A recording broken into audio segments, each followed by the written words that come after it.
Jahe Gingiber officinale. Berdasarkan ukuran, bentuk dan warna kulit rimpangnya dikenal 3 varietas jahe, yaitu jahe merah, jahe putih kecil, dan jahe putih besar. Jahe merah Gingiber officinale par rubrum sering disebut jahe sunti. Rimpangnya kecil, berwarna kuning kemerahan, dan seratnya kasar. Rasa jahe ini sangat pedas dan aromanya tajam. Kandungan minyak atsirinya berkisar 2,58 sampai 3,90%. Kandungan gingerol dan sogaol yang tinggi pada jahe merah potensial untuk dikembangkan sebagai obat fitofarmaka.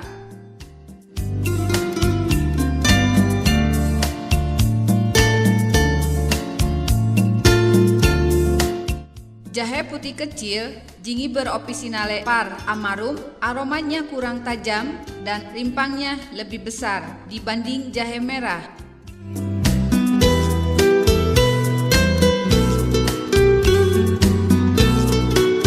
Jahe putih kecil banyak digunakan untuk rempah-rempah, minuman, dan penyedap makanan, serta untuk bahan baku minyak atsiri jahe. Kandungan minyak atsirinya berkisar 1,5 sampai 3,5%.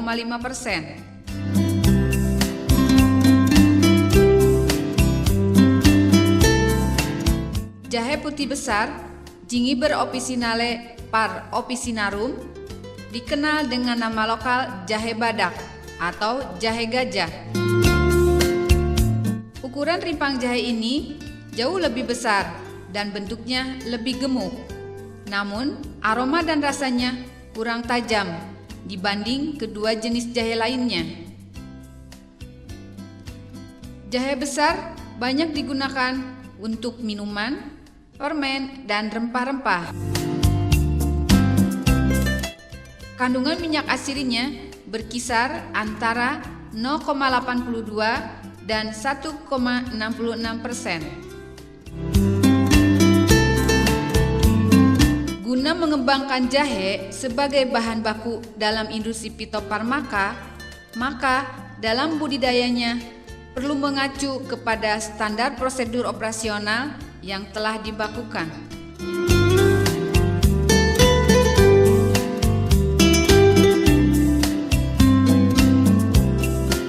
Persyaratan tumbuh. Tinggi tempat yang sesuai untuk tanaman jahe antara 200 sampai 800 meter di atas permukaan laut. Dengan derajat kemasaman tanah atau pH netral sekitar 6 sampai 7. Tanaman jahe beradaptasi dengan baik pada iklim panas sampai sedang. Menghendaki banyak sinar matahari terutama pada umur 3 sampai 7 bulan. Suhu udara 21 sampai 35 derajat Celcius.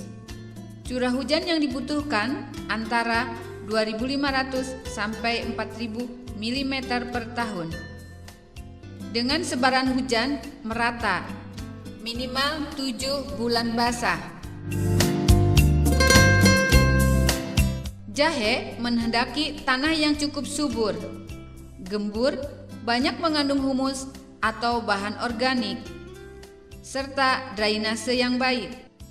Jenis tanah yang cocok untuk ditanami jahe adalah tanah andosol, latosol, aluvial yang kandungan bahan organiknya cukup tinggi. Tekstur tanah yang ideal adalah lempung, lempung berpasir, sampai liat berpasir. Lahan yang akan dipergunakan harus bebas dari pencemaran, penyakit tular tanah, dan tular benih. Bersih dari gulma, serta tidak dibenarkan menanam jahe di lahan yang sama lebih dari 2 kali. Penggunaan lahan baru lebih disarankan.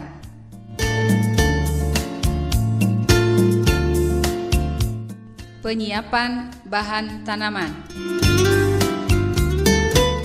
Bahan tanaman berasal dari jahe varietas unggul, yaitu varietas unggul jahe merah, Jahira 1 dan Jahira 2. Varietas unggul jahe putih kecil, Halina 1, 2, 3, dan 4. Varietas unggul jahe putih besar, Cimanggu 1. Kriteria rimpang jahe yang dapat diambil untuk bibit adalah tanaman sudah tua atau berumur 9-10 bulan, rimpang bernas sehingga apabila disimpan selama 3 bulan tidak menjadi keriput. Kulit rimpang nampak mengkilap, tidak lecet atau terluka. Dipilih dari kebun yang pertanamannya sehat, tidak terserang penyakit dan hama.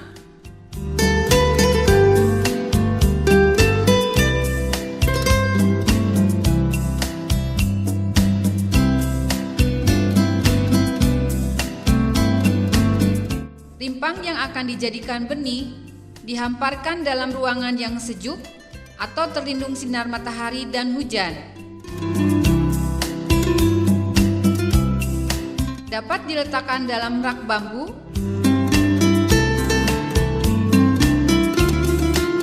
kotak kayu, atau karung yang terbuka. Rimpang ditunaskan dahulu dalam persemaian untuk memacu pertumbuhan mata tunas. Cara penyemaian rimpang dapat dilakukan sebagai berikut.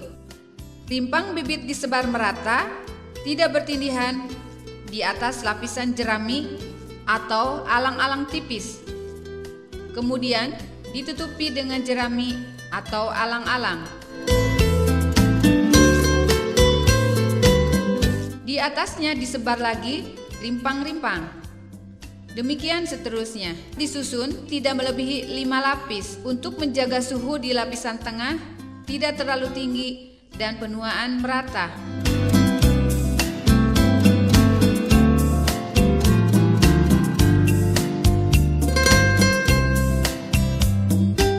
Penyiraman dilakukan menurut kebutuhan dengan maksud keadaan persemaian tetap cukup lembab. Pertunasan dianggap cukup bila semua atau sebagian besar mata rimpang sudah tumbuh 1-2 cm. Ini biasanya berlangsung selama 2-3 minggu. Rimpang dipotong-potong dengan ukuran 3-7 cm dan mempunyai 2-3 mata tunas dengan bobot 20-40 gram. Pemotongan rimpang sebaiknya secara dipotes. Namun, apabila sukar dilakukan, dapat dipakai pisau yang bersih dan tidak berkarat. Bekas luka pemotesan atau pemotongan pada potongan-potongan setek rimpang ditaburi abu untuk mengamankan bekas sayatan dari kemungkinan gangguan luar seperti patogen, hama, dan lain-lain. Pengangkutan ke kebun dilakukan dengan hati-hati agar tunas-tunas tidak ada yang rusak.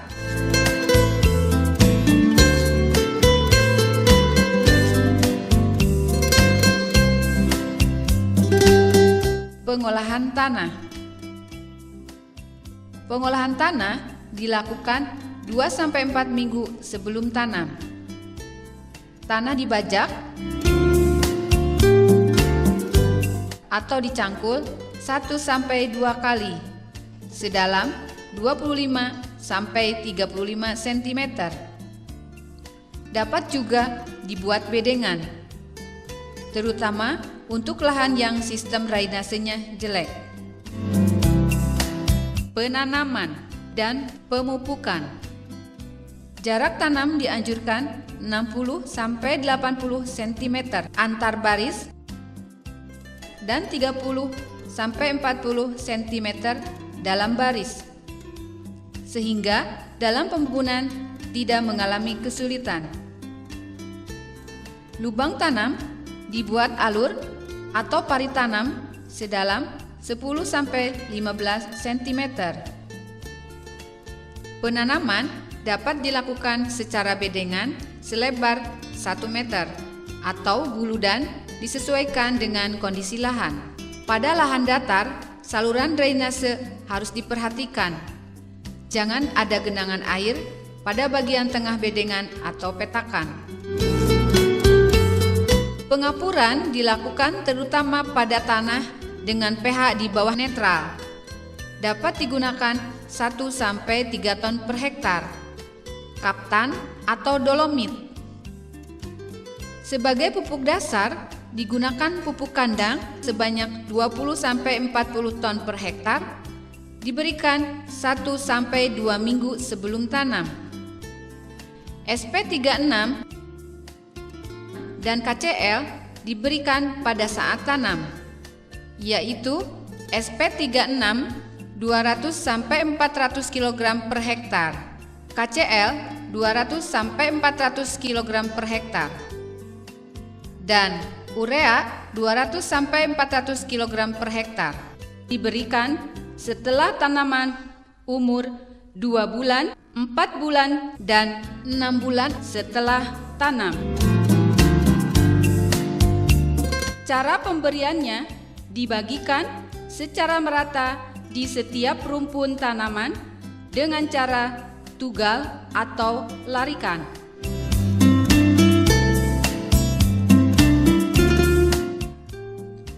Benih ditanam sedalam 3-7,5 cm dan tunas jangan terbalik karena dapat menghambat pertumbuhan tunas.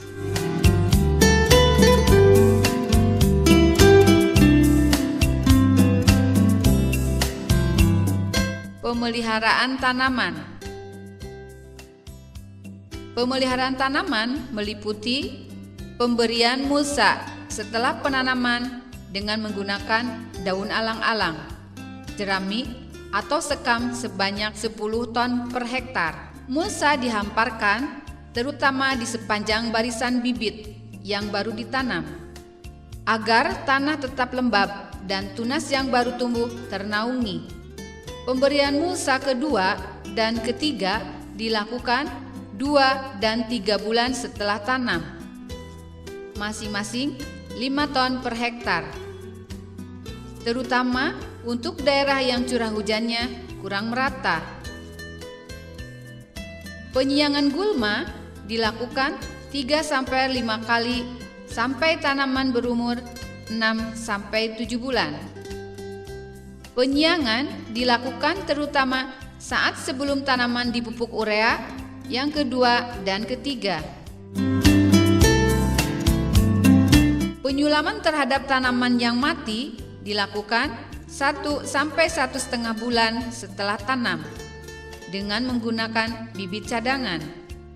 Pembumbunan dilakukan untuk menggemburkan tanah dan menutupi rimpang agar tidak terkena matahari langsung, dan dilakukan setelah hujan atau menjelang pemupukan.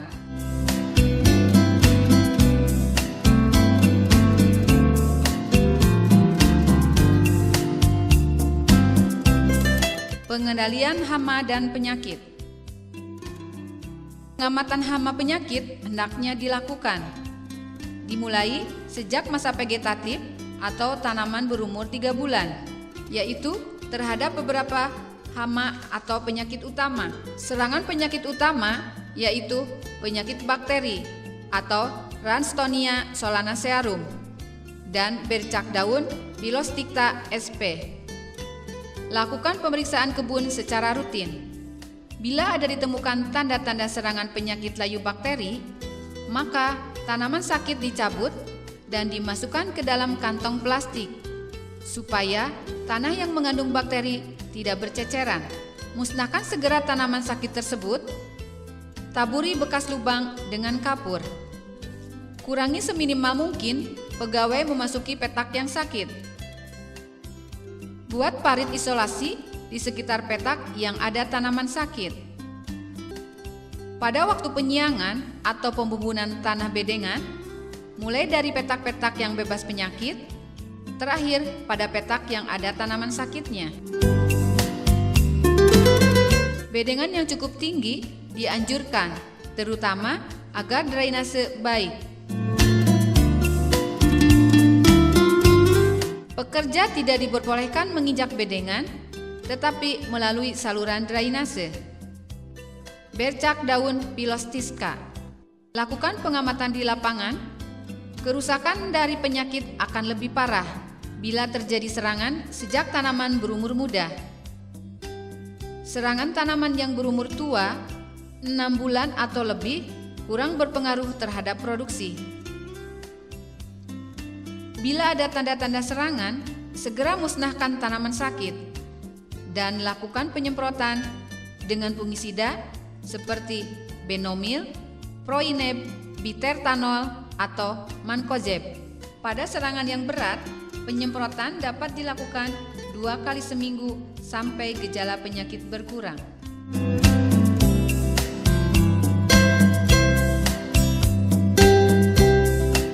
Lalat rimpang. Kalau ada tanda-tanda serangan lalat rimpang, maka tanaman dapat disemprot dengan diklorpos, penitrotin, monokrotopos, dan diazinon.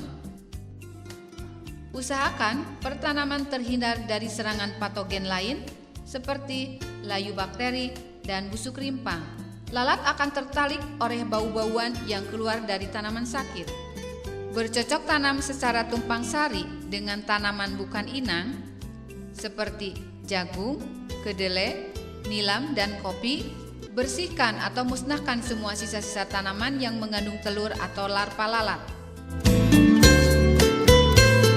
Nematoda. Bila ada tanda-tanda serangan nematoda, tanaman pada petak tersebut diberi nematisida atau agens hayati seperti Pasteuria penetrans.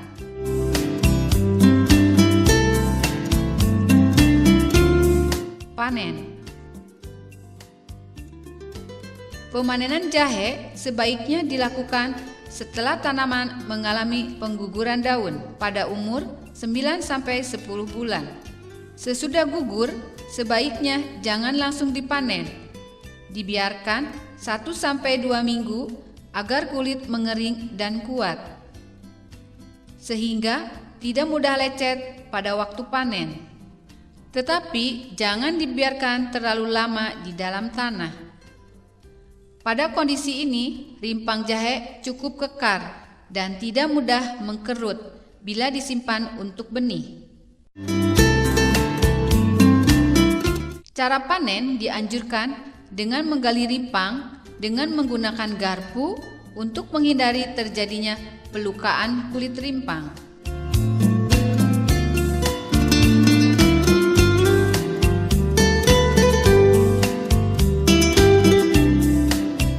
Penanganan rimpang pasca panen.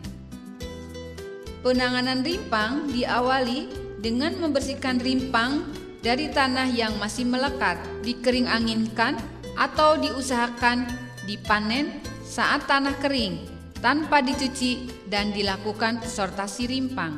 Sortasi rimpang dilakukan untuk mendapatkan rimpang dengan ciri-ciri antara lain bebas dari hama dan penyakit, kulit tidak berkerut, nampak bernas, kulit kencang, tidak keropos dan busuk, tidak kusam kecoklatan, dan nampak basah.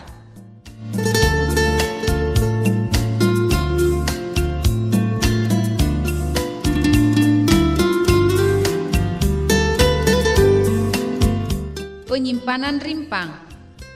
Rimpang disimpan sesudah kulitnya kering. Caranya dengan diangin-anginkan atau dapat juga dilakukan dengan penjemuran di pagi hari jam 7 sampai jam 10 pagi sampai kulit rimpang kering. Tempat penyimpanan yang baik adalah menggunakan rak bambu atau kayu, peti kayu, keranjang bambu, karung yang tidak ditutup ataupun dihampar di atas lantai yang kering dengan tinggi tumpukan tidak melebihi 50 cm.